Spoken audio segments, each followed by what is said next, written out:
बहुत बहुत स्वागत है सभी का हमारे यूट्यूब चैनल एस्ट्रो मीडिया में। मैं हूं राज और आप देख रहे हैं astro media YouTube channel. Bihar सरकार, बिहार के पढ़ने वाले छात्र छात्राएं, यदि आपने 12वीं की परीक्षा पास कर ली है तो बिहार सरकार द्वारा एक योजना चलाई जाती है। उस योजना का नाम बदल करके अब दिखेगा तो मुख्यमंत्री निश्चय स्व सहायता भत्ता योजना नाम रखा गया है। और हाल फिलहाल में नोटिफिकेशन जारी किए गए हैं कि वैसे छात्र छात्राएं जो कि 12वीं की परीक्षा पास कर लिए हैं, उनकी एज जो है 20 साल से लेकर के 25 साल के बीच में है, वो बेरोजगार है, कहीं पर भी उनकी जो है कि एम्प्लॉयमेंट अभी नहीं है, उन्होंने पढ़ाई भी छोड़ रखी है। देखिए, कंपटीशन की तैयारी करनी अलग बात होती है, एकेडमिक पढ़ाई करनी वो अलग बात होती है। तो वैसे छात्र छात्राओं के लिए सरकार हर महीने 1000 रुपए देगी। इस वीडियो में हम बात करेंगे कि आप यदि इंटर की परीक्षा पास कर लिए हैं और आगे कोई भी कोर्सेज आपने कंप्लीट कर ली है, लेकिन एज आपका जो है कि 20 से 25 साल के बीच में है, तो आप एलिजिबल है कि नहीं है।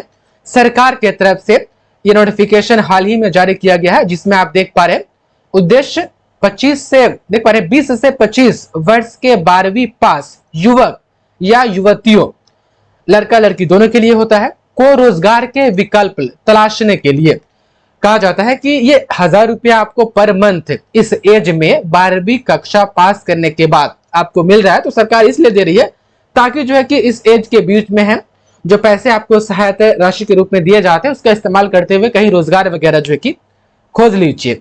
लाभ दिखेगा तो ये 1000 रुपया है, माह की दर से पर महीने 1000 रुपये 2 वर्षों तक दी जाती है, जिसको आप बेरोजगारी भत्ता जो कहते हैं ना, उन्हीं का नाम जो है कि बदल करके ये मुख्यमंत्री निश्चय स्व सहायता भत्ता योजना।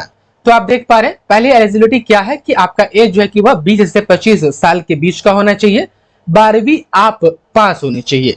अच्छा, दूसरा देखिएगा एलिजिबिलिटी, तो बिहार की निवासी होने चाहिए और 20 से 25 वर्ष की आयु में युवा जो अध्ययनरत नहीं हो, आप कोई भी जो है कि एकेडमिक कोर्स नहीं कर रहे हो, यानी ग्रेजुएशन आप नहीं कर रहे हो या पीजी आप नहीं कर रहे हो, तब आपको मिलेगा।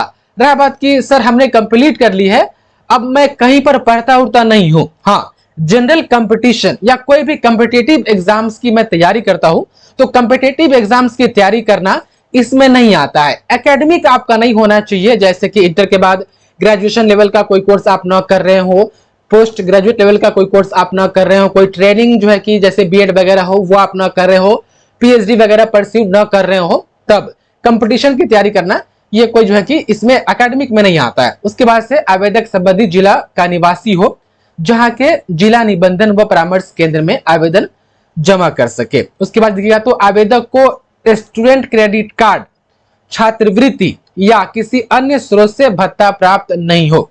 आपके पास यदि स्टूडेंट क्रेडिट कार्ड है तो आप इस योजना का लाभ नहीं ले सकते। अच्छा, छात्रवृत्ति के बारे में कहा गया है, यदि किसी गवर्नमेंट के तरफ से कोई स्पेसिफिक कोर्स करने के लिए आपको पर मंथ स्कॉलरशिप के जो है कि रूप में कुछ राशि आती हो, या कोई कंपनी आपको जो है कि स्कॉलरशिप दे रही हो कुछ कोर्सेज वगैरह करने के लिए, तो आप एलिजिबल नहीं है। अच्छा, इंटर पास करने के बाद जो लड़कियों को मिलता है 25,000 रुपये, या ग्रेजुएशन पास करने के बाद जो 50,000 रुपये मिलता है, वो छात्रवृत्ति नहीं होता है, वो प्रोत्साहन राशि होता है कि आपको प्रोत्साहित किया जा रहा है, आपको सम्मानित किया जा रहा है कि आपने ये कोर्स की परीक्षा पास कर ली है। तो वो एक हम कहें तो सम्मानित करने वाली एक राशि होती है जो छात्र छात्राओं को प्रोत्साहित करती है, वो छात्रवृत्ति के कैटेगरी में नहीं आता है। तो आपके पास क्या नहीं होना चाहिए, ये कार्ड नहीं होने चाहिए, कोई सरकार की कोई बॉडी या जो है कि कोई कंपनी आपको स्कॉलरशिप न देती हो, और किसी अन्य स्रोत से भत्ता प्राप्त नहीं हो, कोई और जो भत्ता जो होता है किसी भी स्कीम से, चाहे वो सरकारी हो या प्राइवेट लिमिटेड कंपनी से जो है कि वो आपको ना मिल रहा हो, और किसी प्रकार का सरकारी या गैर सरकारी नियोजन प्राप्त नहीं हो, आप किसी भी सरकारी विभाग या प्राइवेट लिमिटेड कंपनी में आप एज ए एम्प्लॉय न हो, और देखिएगा कि आवेदक के पास कोई स्वरोजगार भी न हो। तो इतनी सारी जो है कि एलिजिबिलिटी है, यदि इन सभी को आप फुलफिल कर पा रहे हैं तो आप इस योजना को लेने के लिए जो है कि आप एलिजिबल है।